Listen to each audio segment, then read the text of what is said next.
enorme, sono molto gentile che posso stare qua, tutti molto bello, la pista mi piace molto e anche il tempo è oggi molto bello, abbiamo il sole e sì, è un grande onore che posso stare qua sotto la nostra bandiera e sì, sono molto contenta.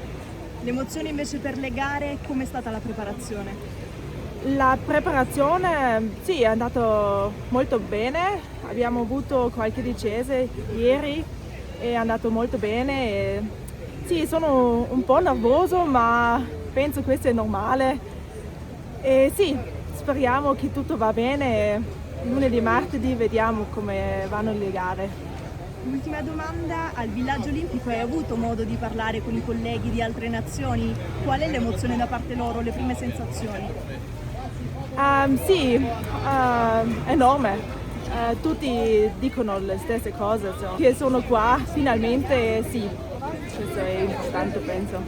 Quindi parlano bene di Cortina, di Milano Sì, Cortina? sì, tutti, anche nella nostra pista parlano solo buone parole. Ecco, finalmente arriva la pista da bob anche in Italia, cosa significa per il movimento? Per noi significa molto perché è molto importante che abbiamo finalmente una pista qua vicino dei Alto Adige perché i slittinisti o anche i bobisti e skeletonisti sono qualche Alto Adensini e qui è vicino e anche per i nostri giovani è molto importante.